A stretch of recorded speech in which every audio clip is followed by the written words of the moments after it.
You're listening to the Family Discipleship Podcast, a podcast of training the church.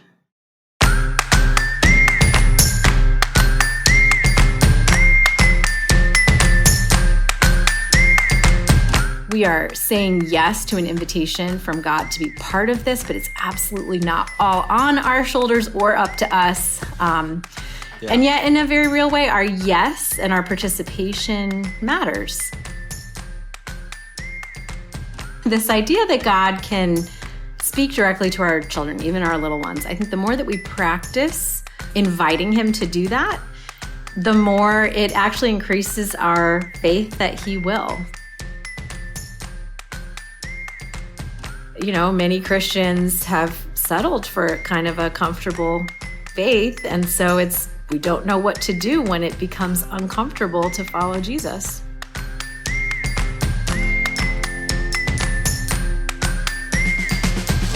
All right, this is Adam Griffin, and I'm here with my lovely marital co-host, the truly brilliant and beautiful Mrs. Chelsea Griffin. How you doing today, Chelsea? I'm good. I'm ready to podcast. It's great to be here. Awesome. Me too. All right, today's episode, we also have a guest with us. She's got a new book out called Teach Your Children Well. Mrs. Sarah Cowan Johnson, everybody. Hello. Sarah, how you doing today? Good. Thanks so much for having me. Oh, we're so glad to have you with us.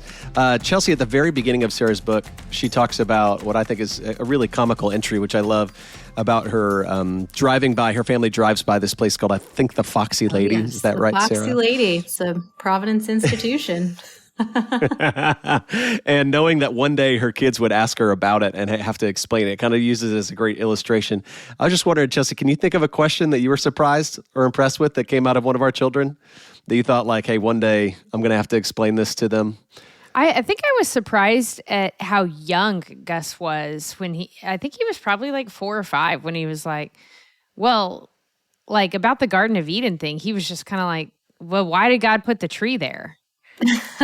Oh, yeah. And I was like, yeah. Remember that Theodore asked us, like, why did God make Satan? It seems like he ruined everything. Oh, that's a good question.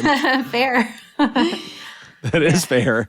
And I was like, I don't know, buddy. You'll find out when you're older, and just send him to bed, like a good family discipler. Dad doesn't. No, I'm just kidding. We had a great conversation about it.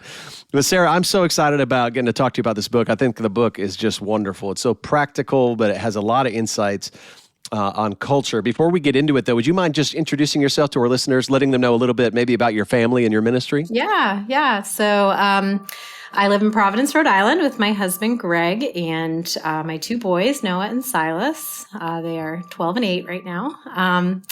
And my ministry background, I was on staff with InterVarsity Christian Fellowship for a season for quite a long time. And then I was the executive pastor at a Covenant church plant in my city here in Providence. And these days I am out on my own doing ministry consulting and coaching and training and do a lot of work with our denomination, which is the Covenant. Love it. That's great. so your new book is called Teach Your Children Well, a step-by-step guide for family discipleship. Will you tell us the story about writing this book? Where'd the idea come from and why'd you want to write it? Yeah. So when I was on staff at my church, I had little kids myself. And I was the executive pastor, but we did not have a kids person at the time. And I was trying to hire somebody, and we were, looking to fill this position, and it wasn't getting filled. And so I decided, why don't I take a year to serve as sort of the interim kids person, and I'll develop a lay team. And sort of the hope was that I'd get this team up and running, and then in a year we could hire, but we'll kind of get off the ground with a lay team. And in the course of that year, really digging into a lot of reading around children and family ministry, I was just totally kind of bowled over by 2 statistics. One, you've probably heard, and I'm sure you talk about on the podcast, right? The big bad 50% statistic that half of our kids are likely to leave the faith after they graduate. But then I came across some research about the influence of parents, and really that 50% statistic, the one thing that consistently makes a difference in that is parents. And it turns out that actually parents who talk about and practice their faith in the home 82% of their kids go on to follow Jesus as adults. So when I kind of saw that, I was leading this team and I'm like, okay, guys, we can do the best Sunday morning programming that we can possibly do. But if we fail to equip parents, that's going to be a miss. And so I started a seminar for parents at my church. And then that began to be something I did at other churches. And eventually that led to the book. It's great. Like you talked about, that statistic is kind of daunting. You kick off the book talking about how that research basically boils down to the equivalent of a coin toss on whether or not our kids would follow Jesus, which is kind of a scary way to describe it. What do you take away from that? How do we keep that from being scary, from being a discouraging truth for families as you're talking about this? Right. Well, I think an important thing to kind of get straight in our heads from the beginning is there are no guarantees in this journey. There's a way that I think, for me, I'm the kind of person that feels like, well, if I do everything right, I should get the outcome that I'm looking for, right? And right in quotes. Like when my kids were learning how to sleep, and I just felt like, well, if you just follow this method, they should learn how to sleep. And really frustrated when that didn't happen. And my wonderful husband would say, Sarah, honey, he's not a robot. He's a human being. And that's the same way with, family discipleship is we cannot, by our own efforts, produce disciples. We can't do that. The Holy Spirit is the one who, calls and beckons to our kids, and we are partnering with God. And so I think the very first thing to get straight in our heads is we are saying yes to an invitation from God to be part of this, but it's absolutely not all on our shoulders or up to us. And yet in a very real way, our yes and our participation matters. So how do we keep that from being scary? I think it's just a constant dance of, recognizing where we are not in control and we trust God. And then where's that sweet spot of influence that we lean into and say yes. That's good. Yeah, we talk a lot about that on our podcast. So we want our parents listening and our church leaders listening to this idea that it is so important that we're leading and discipling our families, but also experience that freedom and grace that they have in Christ as they navigate such a critical calling. You describe this in your book as a high grace and a high challenge.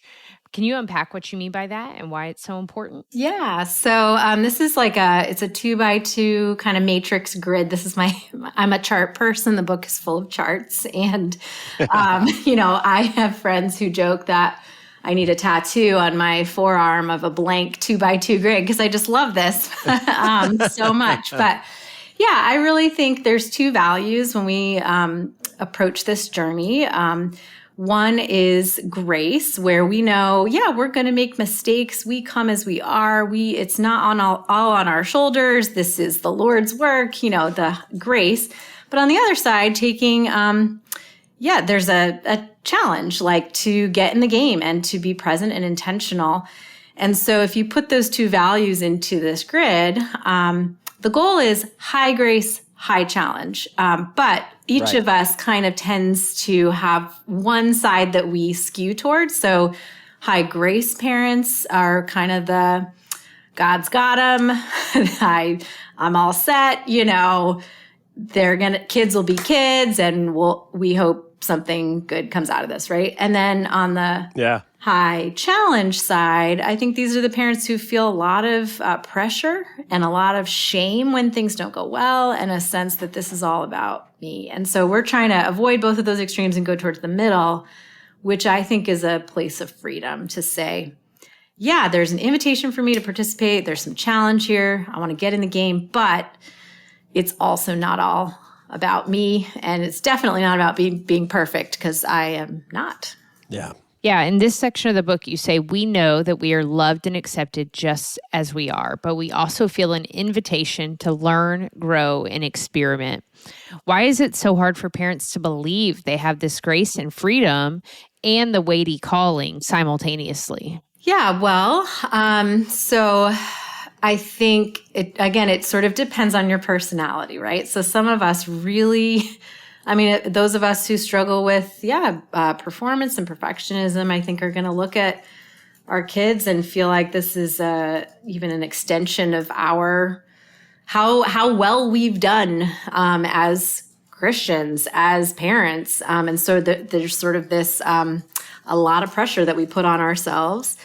And so it's hard for us to believe that, God can use broken, imperfect people. And yet when we look at Scripture, right, nobody in Scripture that God ever invited to participate in his mission, which is what this is, right? Nobody was ever perfect enough. It was always about the Holy Spirit inhabiting human effort. But it's hard for us to believe that. And honestly, I think there's a bit of pride in that, right? Like it's about what I can do. And on the other side, I think there's a lot in our culture that tells us that actually this job of discipling children is for the professionals. And so this idea that it's something that I can be invited by the Lord to participate in, sometimes that can be hard to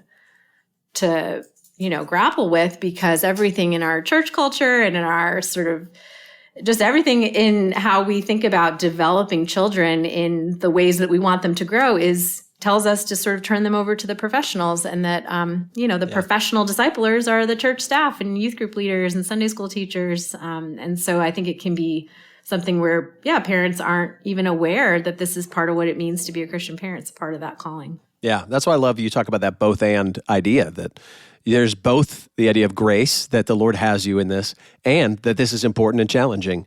And if you there's temptations in either one.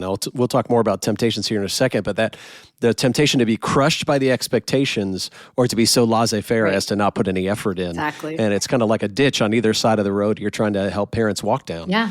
Now, one of my favorite sections you have in the book really connects with where we're going a lot this season. This season on our podcast, we're talking a lot about countercultural parenting as we're discipling our kids. Yep. And you talk a lot about the post-Christian culture, meaning a culture that is familiar with Christianity but choosing to reject it. Yeah. And you also talk about how the moral high ground has shifted, that our children are growing up in a world that is discipling them in post-Christian distinctives. And you have like a great list of kind of what are those. And of course, like Chelsea and I could not agree more. We absolutely see that. But help us understand, why is this changing or clarifying the role of families to disciple their kids in today's culture? Yeah. So, in the last 20 years, the culture has shifted pretty significantly. And so unless you're under 20, you're raising children in a very different spiritual climate than you grew up in if you grew up in the church.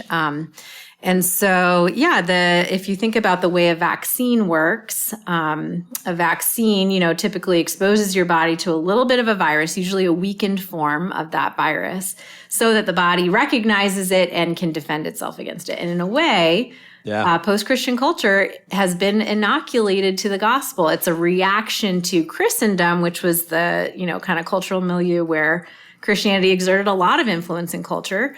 And so post-Christian culture has been exposed to enough of the gospel, but again, usually a weakened version of it, that it recognizes it and it's like, ooh, I know what to do with you. And so, our kids, if they are going to follow Jesus in this moment, it means that they are going to be cutting even more against the grain than we were as kids. And they're going to be misunderstood. And that is a really difficult and different thing to prepare them for than what maybe if we grew up in the church, kind of our experience. So I want to talk more about that idea of misunderstood in just a second. But one of the things I loved about that section is you call it the way the church has responded to the shifting culture. Yes. And you kind of describe how almost like animalistically, instinctually, what you see in nature is the same thing you've seen in the church, that you describe three common responses of fight, flight, or camouflage. Can you help just unpack that for the listener? Help us understand, what does it look like for a church or family to respond to a changing culture with fight, flight, or camouflage? Yeah, so it's really the same three responses as a threatened animal. So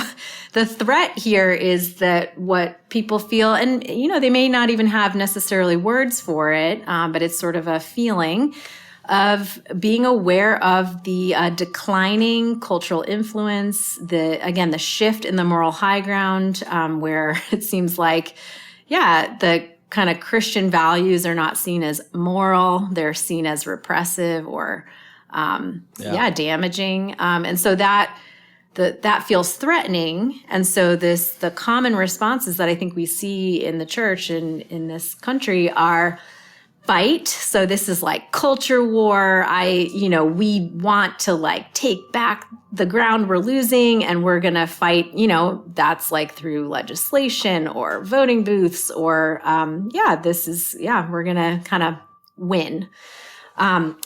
Flight, this would be the way that I'm going to handle this is I'm going to retreat into a Christian enclave. And so I'm kind of going to disengage from the world.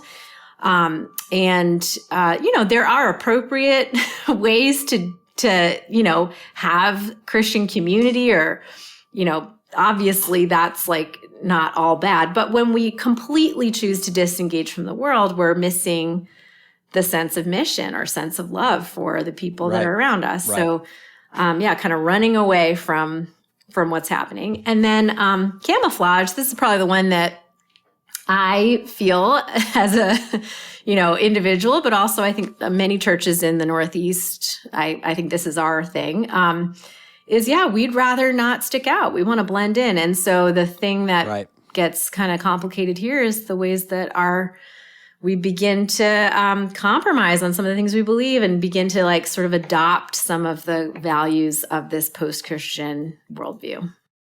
Yeah. Camouflage to me is one of the concepts in your book that I love, because you do hear fight or flight a lot, and you definitely see it in the culture as far as like cultural warrior or kind of like, we've talked about it as missionary or monk idea. Are we in the culture and trying to change it, or are we just running from it, But the camouflage idea is very convicting. The idea that, hey, I can be Christian and be in this culture and just help my kid just blend in, or help our church just blend in, or kind of adopt enough of the culture. It's very dangerous and maybe insidious, not intentional necessarily, but really common. One of the things you say in your chapter, the chapter is called A Little Yeast. You say that, this is a quote, discipling our kids in this cultural moment requires us to accept the reality that if we are successful, our kids will be misunderstood by the world around them. Yeah. This may be terrifying. The temptation to help them camouflage will be strong. And I'd love to hear from you. Why do you think that camouflage temptation is so strong for us as parents? And how do we get past that? Is that a lack of genuine faith in the parents? Is it just the cultural pressure? Is that strong? Have we not done a good job as churches helping them understand how countercultural we will be? What do you think? And then maybe what do you think we should be doing instead of camouflaging with the culture? What's the alternative? Yeah, well, I think for parents, I think there is an emotional component when we kind of see our kids. We don't want our kids to suffer. I think that's sort of just a natural feeling that parents have. And so, we don't want our kids to be bullied or teased for anything. And so, I think adding sort of to the list that they would be really unusual. Again, I think as our kids get older in middle school and high school, if they're thinking critically about sexuality, or they're thinking about even just rejecting cancel culture. I mean, come on, that's so they're going to be different. And I think as parents, it hurts our hearts when our kids are rejected or whatever. So I think there's that is just a reality that like, oh, that's really hard. We'd rather have our kids blend in. In terms of on a broader scale, I think that, I do think churches haven't helped, again, in the past, I think counting the cost of following Jesus looked a little different than maybe it does now. Right. And so I think, many Christians have settled for kind of a comfortable faith. And so we don't know what to do when it becomes uncomfortable to follow Jesus. Yeah, you're exactly right. Which, goes back to why a lot of kids would leave the church if they're not prepared for any discomfort. And what they're looking for was comfort. If that was their God, then how easy would it be to abandon a God or a faith that causes discomfort? Right? Yeah, this is something we've talked pretty directly with our kids about. And so our 12-year-old does not have a phone. And, I have no judgment on parents who make a different choice, but for us, no phone. And he just talked about feeling left out and feeling different. And I am very direct about, I do not want to rescue you from that feeling of being different and being left out, because there will be so many other situations in your life where you are going to be different. And if I rescue you from that now, you're not going to exercise that muscle. And so you need to learn how to be yourself as someone who's a little different from your peers. So, yeah. That's awesome. Yeah, you talk about our churches and families forming a creative minority, similar to Daniel and his friends in Babylon. What do you think that would actually look like for our families? Yeah, so this idea of a creative minority is sort of the fourth way. So fight, flight, camouflage, or like Daniel and his friends, in exile. So aware this is not our culture. And yet we are not going to fight against this culture. We're not going to be disruptive, but we're also not going to give in. So Daniel, when there were restrictions on, prayer, he continued to pray. He wouldn't eat meat sacrificed to idols. So he continues to follow Jesus faithfully in the midst of a culture that doesn't. And the Lord uses him, and puts him in positions of great influence in that culture. But the key thing there is it's living inside a different culture in a way that is very distinct from the rest of the world. And so it's not just about what we believe and, that I believe something different than you and I think I'm right and I think you're wrong. It's actually about how we live. And so it has to do with our habits. It has to do with how we operate in the world as people who follow Jesus. And that actually takes us in a very different path sometimes. Yeah, that's true. I love going to the book of Daniel to talk about how this can be done and how it should look. Yeah. And I love the way that Shadrach, Meshach, and Abednego, even when everybody else is bowing down, they're saying, no, we're not going to. Right. And when everybody else is eating the things that they're warned against, they say, no, we're just not going to. Yeah. But I love about those pictures too is we would be tempted to say like they're alone. And I love the way you describe it as a minority. While you may be less, the hope is that God also always gives you, if you're blessed enough to have it, a church of people or a group of people or a family of people that are going to be like you. That's right. That this is not about isolation. It may be, though, about being a minority, about saying, while your son doesn't get a phone, he's still part of your family. That's right. He's still part of the Johnson family who goes, this family's going to be different. And maybe the Johnson family or the Griffin family, we've got a church family that likewise is making similar choices that we can surround ourselves with, not so that we just feel good in the comfort of it, but that's so our faith is strengthened at the same time. So it's not just a hopeless, isolating, misunderstood, dystopian future that we're looking towards, but just a ready to be different, right? And to be strengthened in the fact that we are, I love talking to, we have 3 boys. And so talking about Shadrach, Meshach, and Abednego, I will often, when we talk to our boys about it, talk about how I want the 3 of them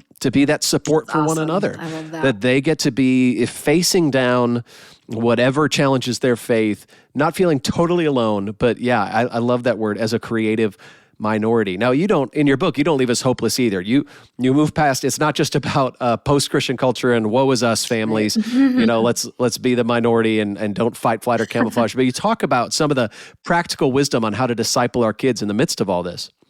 On our show, we talk a lot about leveraging what we call family discipleship moments. Yes. Similarly, you talk about capturing God moments. Yep. Can you talk a little bit about what that is? It's another chart you use a lot in your book, but what does capturing a God moment look like, and how do you encourage parents to go about doing that? Yeah, so I talk about 2 different types of discipleship. One is what I call proactive, where we're planning and thinking about, spiritual practices that we're being intentional about. But the God moment thing is about responding to discipleship moments we can't plan for. So you referenced it right at the beginning, driving past this foxy lady strip club in our neighborhood. And the kids in the back are like, what's the foxy lady? You have these moments that you can kind of use for discipleship that you can't plan for. And so it could be something like a spiritual question. It could be an emotional response to something. It could be, a moment of discipline. There's all kinds of moments where they become these opportunities to invite our children deeper into God's heart and story. And so, I think, one of the key things that I talk about is that we want to be people who are helping our kids interact directly with God. A lot of times we would prefer to mediate that relationship and pray for the child, which is great. Keep praying for your kids, but to pray for them or to, just explain God to the kid. And I think as soon and as early as you can to be encouraging our children to pray and to listen to God. And so part of capturing a God moment in the framework that I use is really facilitating an encounter between them and God whenever we can. That's awesome. That's good. In that section, you also talk about the temptation, and you're battling this, the temptation for fear, control, and disbelief. Yeah. Like that the parents are tempted to, in a moment, maybe the Foxy Lady is a good example. If your kid asks you a question that's kind of uncomfortable, right, you're afraid of like what your response and what your answer might breed in them. You want to control how this is going to be understood, right, or what's going to happen to your kid or who they're going to be. And in disbelief, maybe just doubt around what God could do with that moment. Right. How do you want parents to address and face those temptations when they come? Because I imagine in this post-Christian culture that you paint for us, where we instinctively want to fight or run away or camouflage, these temptations might be an even bigger challenge to overcome.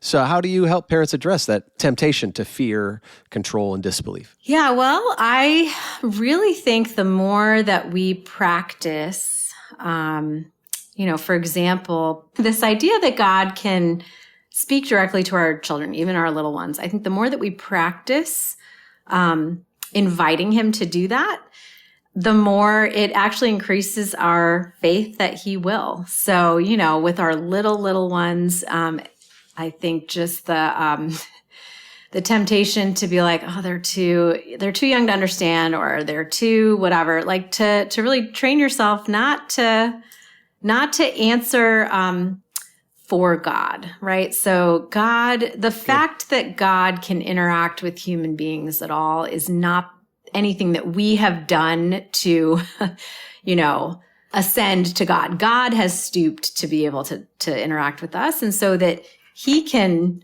absolutely, interact with our children. So I think the how we combat that, fear and control and disbelief is we just continue to open ourselves to the idea that God is here, God is present, God will speak to our kids when we ask him to, and just keep looking for his presence in our children. That's a good way to point families, point them right back towards God. That's good. Yeah, that's so encouraging. I like what you said about not answering for God. I think I do that because I think it's always hard to estimate our children's faith, right? Because our kids agree with us right now because we're the main influence, right? And so I think sometimes, I don't know, I think what you said really registered with me because I'm like, oh, I think I do that. I think I think to myself, well, you may not really know God, but I know him. So let me tell you what he thinks or what he says about you, and kind of be trying to be that intermediator for my children. And especially at this point, my kids are definitely able to pray for themselves and to listen to God's word. Well, your book has a lot of questions for readers to answer as well as ideas to try out.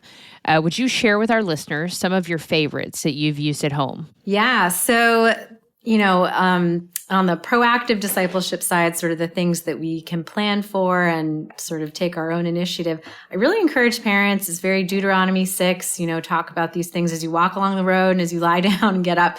Really encourage parents to think about what are the routines in your day that you can repurpose for discipleship. And so, for little kids, it's maybe bedtime establishes itself first. Maybe dinner time becomes a good space for us. Ages 12 and 8, dinner time is our best discipleship time. But maybe it's car rides to soccer or walks to the bus or whatever. And so a couple of practices that I recommend that can kind of span across ages. One is called a God hunt. So this is sort of a version of, if you're familiar with the practice of the examen it's an Ignatian practice where you look back through your day and you ask yourself, when did I sense God's presence and when did I miss God's presence? So that question's a little tough for little kids. So I amended it to when our kids were, 2 and 3, as soon as they could answer these questions. When were you happy today? When were you sad today? And who was with you all day? And so this teaches kids that God isn't just there in the happy moments of our life, right? He's present in our worst and in our best. And so, that's a practice that we started at bedtime. As the kids get older, you can change those questions to be like, when did you notice God today? And help them to know, what does God look like? God looks like people who act in a Christ-like way. God looks like the fruit of the Spirit. God looks like this. Like, when did you see God today? So God hunt. That has been so, that simple little practice has been incredibly formational for our kids, to the point where, when our 12-year-old, when he was 3, he was getting ready to go to the dentist for the first time, was really scared about it. And, we prepped him for days about, it's not going to hurt and you're going to be fine and I'll be sitting right next to you. And so he's, again, worrying about this. And I'm getting a little bit like, come on, dude, trust me, it's going to be fine. And I'm like, but Noah, who will be with you in the dentist chair? And he just goes, oh, Jesus. And he's like, so relieved. And I'm like, oh, I'm tempted to feel like, oh, my presence didn't comfort you, but thinking about Jesus being there. But the point being that practice of daily saying, when were you happy? When were you sad? And who was with you really, changed how he felt about God's presence with him everywhere. That's great. Or Jesus is my dentist bumper sticker. Maybe would be really helpful. Totally. So some other practices, I think if you can practice a family Sabbath, that's a high bar. But I really do think taking a day where we are together, we are present to one another, we don't work, we do our best not to even do house projects if we can, but to just be together, to play, to rest, to worship. So that's one that I think will change a family culture pretty significantly. It takes a lot of work, takes a lot of preparation, but I think it's so worth it. That's good. Yeah. Thanks for listing those out. Our listeners are so eager for things that they can do in practical ways just to disciple their kids. We're grateful for that. And we're so thankful for your time with us today. Before you go, Sarah, would you mind sharing with us, what are the prayers that you have for yourself right now? If our listeners want to be praying for you and your family, what could they ask God for on your behalf? Oh, that is a great question. I really appreciate that. Yeah, I think you could pray for protection for our family. I think when you put yourself out there and, kind of the vulnerability, in many ways, but including spiritually, to write a book like this, we've just been asking people to pray for our protection and that our, the things that we that the places that, we've sort of put out there don't become kind of targets. You could just pray for protection and that our boys would continue to, follow Jesus confidently in a world that doesn't. Yeah. Yeah, those are great prayers. And we can definitely, our family can appreciate both of those things. Yeah, I bet you can. Honored to pray for you in that. Yeah. Well, thanks for listening, friends. If you think it's as important as we do to disciple our families, please help us out by giving us a great review wherever you listen to podcasts. Visit one of our sponsors and share this episode with one of your friends. If you want to keep up with us, you can join the conversation. You can follow the Family Discipleship Podcast on Instagram and Facebook. We really do love you, listeners. We're looking forward to all God has for us this fall, and we will see you next week.